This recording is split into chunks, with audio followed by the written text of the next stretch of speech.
বহুত ভাল লাগিছে কাৰণ মই ধৰক গোলাঘাট এৰি যোৱা এতিয়া প্ৰায় 7-8 বছৰ হ'ল আৰু আজি ইয়াতে আহিব পাই বহুত বেছি ভাল লাগিছে আৰু ধৰক কষ্টৰ ফল মিঠা বুলি কয় ঠিক তেনেকৈ আজি মই ইমানখিনি কষ্ট কৰাৰ কাৰণে আকৌ এইখিনি সন্মান পাইছোঁ সেইটো কাৰণে বহুত ধন্যবাদ জনাইছোঁ গোলাঘাটবাসীক আৰু ভাবক আপুনি মই 2016 চনতে মেট্ৰিক দিছিলোঁ তেতিয়া মেমহঁতক এৰি থৈ গৈছোঁ কিন্তু তথাপিও আজি মই আহিছোঁ বুলি গম পাই আহিছে কিন্তু মেমৰ লগত একো মানে কণ্টেক্ট নাই হয় তথাপিও আহিছে আৰু মোৰ ফ্ৰেণ্ডছবোৰো আহিছে মানে ভাল লাগিছে আৰু বহুত একচুৱেলি মানে কি ক'ম এইটো মোৰ মানে সৌভাগ্য বুলি ক'ম কাৰণ মই ইয়াতে ফাৰ্ষ্ট মই ইয়াতে আহি বক্সিং জইন কৰিলোঁ আৰু ঠিক তেনেকৈ হয় চায়ত আছিলোঁ ঠিক তেনেকৈ আইকন হওক বা অভিনৱ হওক লভলীনা বাও গোলাঘাটৰে হয় তো মানে কিবা এটা আছে চাগে ইয়াতে ভাল সেইকাৰণে আমি সকলোৱে মানে ভাল পাৰফৰ্মেঞ্চ দিবৰ কাৰণে সক্ষম হৈছোঁ তো সেইটোৱে মই ধন্যবাদ জনাম গোলাঘাটবাসীক আৰু সকলোকে মানে ধন্যবাদ জনাইছোঁ আমাক ইমানখিনি মানে সাহস আৰু মৰম দিয়াৰ বাবে সেইটোৰ কাৰণে একচুৱেলি এতিয়াৰ পৰাই কৰিব লাগে আৰু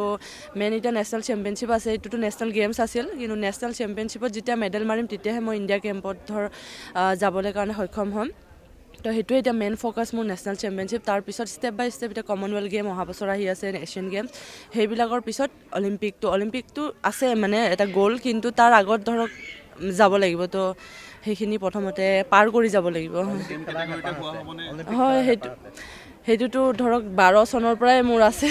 এইবাৰো গৈছিলোঁ মই কোৱালিফাই ইভেণ্টলৈকে কিন্তু কিছুমান মানে মোৰ চাগে কমি আছিল সেইটোৰ কাৰণে মই অলিম্পিক যাব নোৱাৰিলোঁ কোৱালিফাই ইভেণ্টত গৈছিলোঁ মই আৰু ঠিক তেনেকৈ এতিয়া আকৌ মই ট্ৰাই কৰি থাকিম যেতিয়ালৈকে নহয় কৰি থাকিম আৰু ট্ৰাই এবাৰ 65 এবাৰ ৱেইট চেঞ্জ হৈছে আমাৰ 65ত এবাৰ যাম ভাল লাগিছে বহুত ভাল লাগিছে যিহেতু মোৰ অলিম্পিকৰ পিছত এইটো ফাৰ্ষ্ট কম্পিটিশ্যন আছিলে ইয়াৰ পৰাই ষ্টাৰ্ট কৰিম ভাবিছিলোঁ যেনেধৰণে ভাবিছোঁ তেনেধৰণে ৰিজাল্ট আহিলে ভাল লাগিছে বহুত ভাল লাগিছে নতুন আৰু খেল আহি আছে Commonwealth games Los Angeles Olympic কেনেধৰণে প্ৰিপাৰেশ্যন কৰা নিশ্চয় এইটো কম্পিটিশ্যনৰ পৰাই ষ্টাৰ্ট কৰিছোঁ আৰু এইটো বছৰতো আৰু দুটামান মেজৰ কম্পিটিশ্যন আছে ৱৰ্ল্ড চেম্পিয়নশ্বিপ আছে ৱৰ্ল্ড কাপ আছে এছিয়ান চেম্পিয়নশ্বিপ আছে তাৰ বাবে খেলিব লাগিব আৰু তাৰপিছত যিহেতু কমনৱেলথ গেমছ এছিয়ান গেমছ আহি আছে তাৰ কাৰণেও খেলিব লাগিব ট্ৰাই কৰিম যাতে ভাল ৰিজাল্ট আনিব পাৰোঁ আৰু যিহেতু ষ্টাৰ্টিংটো ভালেই হৈছে যেতিয়া আগন্তুক সময়টো ভাল কৰিবৰ কাৰণে চেষ্টা কৰিম নিশ্চয় মহাকুম্ভত গৈছিলোঁ আৰু তাত গৈ পিনি কেশৱ দাস মহাৰাজজীৰ পৰা মই দীক্ষা লৈছোঁ কাৰণ মোৰ সেনেকুৱা একো নাই যে যিহেতু মই আগৰ পৰাই আধ্যাত্মিক ক্ষেত্ৰত বহুত ভাল পাওঁ তাৰ বাবে কুম্ভ যোৱা হৈছিলে কুম্ভত গৈ পিনি তেওঁলোকে বিচাৰিছিলে যে মই দীক্ষা লোৱাটো আৰু তাৰ বাবেই মই ভাবিছিলোঁ যে প্ৰসাদ হয় মোৰ কাৰণে যিহেতু ভাল এটা ৰাস্তাত গ'লে মানে এটা পজিটিভ ৱেত যদি যাওঁ মই ভাবোঁ এইখিনি বস্তুৱে মোক অনাগত টাইমত হেল্প কৰিব আধ্যাত্মিক ক্ষেত্ৰতো হওক বা খেলৰ ক্ষেত্ৰতো হওক যিহেতু মই ইয়াতো থাকোঁ সকলো ভগৱানকে মানো মই নামঘৰো যাওঁ মন্দিৰো যাওঁ মইতো মানে সকলো ভগৱানকে মানো চ' মই ভাবোঁ যে আমাৰ ভগৱানৰ লগত লগ হৈ পিনে আমি যদি কিবা এটা কামত আগবাঢ়ি যাওঁ নিশ্চয় আমি সেইটো বস্তুত সফল হ'বৰ কাৰণে বেছি সুবিধা হয় আৰু যিহেতু মই যেতিয়া খেলোঁ তেতিয়া মই হনুমান চালিচা গাওঁ চ' এইখিনি বস্তুৱে মোক বহুত শক্তি দিয়ে নিজৰ খেলৰ ক্ষেত্ৰতো হওক বা নিজৰ আধ্যাত্মিক ক্ষেত্ৰতো হয় বহুত ভাল লাগিছে গোলাঘাট আহি যেনেকৈ মই কৈছোঁ যে ইয়াতে গোলাঘাটত মই মোৰ first state sub junior state championship খেলিব আহিছিলোঁ গুৱাহাটী চাই ৰিপ্ৰেজেণ্ট কৰি আহিছিলোঁ আৰু বহুত ভাল এটা আমাৰ যোনটো মোৰ ফাৰ্ষ্ট এক্সপিৰিয়েঞ্চ আছিলে সেইটো মই ইয়াতে গ'ল্ড আৰু বেষ্ট বক্সলৈ গৈছিলোঁ তেতিয়া চ' এইটো গোলাঘাট ভগৱানে আজি আকৌ মোক দুটা অলিম্পিক্স আৰু খেলাৰ পিছত গোলাঘাট আহিব মোৰ এটা সেইটো ভাগ্য বুলি কওঁ আহিব পাৰিছোঁ আৰু ইয়াতে ল'ৰা ছোৱালীকেইটাৰ লগত ইয়াতে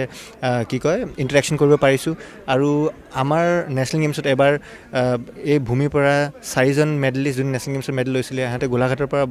ওলাইছে বক্সৰকেইটা চ' মই ভাবোঁ যে আমাৰ বহুত পটেঞ্চিয়েল আছে আৰু বেলেগ ইয়াতে আমাৰ এছ'চিয়েশ্যনৰ বক্সাৰ্ছবোৰ আহিছে কোচেছবোৰ আহিছে আমাৰ যোৰহাট দেৰগাঁও আপোনাৰ বিভিন্ন ডিষ্ট্ৰিক্টৰ পৰা আহিছে ইয়াতে চ' চবেই ইমান এটা ইউনিটি এটা আমাৰ গোটেই অসমৰ মানে এছ'চিয়েশ্যনৰ আছে আৰু সেইটো ইউনিটি লৈ চবেই ইমান ধুনীয়াকৈ নিজৰ বক্সাৰবোৰক ট্ৰেইন কৰি আছে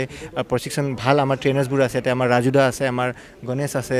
আমাৰ কিমান ছিনিয়ৰ প্লেয়াৰ ছিনিয়ৰ বক্সাৰ্ছবোৰ আছে যোনে আমাক আমি সৰু যেতিয়া আছিলোঁ তেতিয়া আমাৰ একেলগে ট্ৰেইনিং কৰি আছিলোঁ এতিয়া তাহাঁতে এটা এজ এ ট্ৰেইনাৰ হিচাপে নিজৰ ডিষ্ট্ৰিক্টত কোচিং দি আছে চ' অসমত বক্সিঙৰ ভৱিষ্যত বহুত ভাল আছে আৰু মই ভাবোঁ যে এতিয়া আমাৰ যোনটো মোৰ এতিয়া নেক্সট লক্ষ্য আছে 2028 লছ এঞ্জেলছ অলিম্পিক্সৰ কাৰণে সেইটো কাৰণে মই প্ৰিপেৰেশ্যন কৰি আছোঁ আৰু আমাৰ এছিয়ান গেমছ আৰু কমনৱেলথ গেমছ আছে নেক্সট ছেম কেটেগৰী হ'ব 63.5 হ'ব কিন্তু এতিয়া আকৌ 65 কেজি যোনটো নতুন ৱৰ্ল্ড বক্সিঙত আছে সেইটো 65 কেজি আছে চ' যদি সেইটো কেটেগৰী থাকে মই সেইটোত খেলিম হয় আজি 38 নেশ্যনেল গেমছত অসমে 2টা সোণ বক্সিঙত 2টা সোণ 2টা ৰূপ আৰু এটা ব্ৰঞ্জ পদক পাবলৈ সক্ষম হৈছে আৰু মোৰ আইডল আগৰ পৰাই মই যাক ফ'ল' কৰোঁ শিৱ থাপা মই তেওঁক বহুত ফ'ল' কৰোঁ তেওঁ মোৰ ইনস্পিৰেশ্যন হয় তেওঁ মোৰ আইডল হয় তো আজি মই বহুত আনন্দিত হৈছোঁ যে আমি একেলগে খেলিব গৈছোঁ আমি একেলগে মেডেল লৈ আহিছোঁ অসমৰ কাৰণে আমি যাতে আৰু নেক্সট ইভেণ্টত নেক্সট কম্পিটিশ্যনত আমি মেডেল লৈ আহিব পাৰোঁ গ'ল্ড মেডেল লৈ আহিব পাৰোঁ অসমৰ বাবে আৰু ভাৰতৰ বাবে তাৰ বাবে অসমবাসী ৰাইজলৈ আশীৰ্বাদ কৰিবলৈ মই অনুৰোধ কৰিছোঁ আৰু আমি নিজৰ চেষ্টা আমি নিজৰ 100% দিম চবতে যে আমি মেডেল লৈ আহিব পাৰোঁ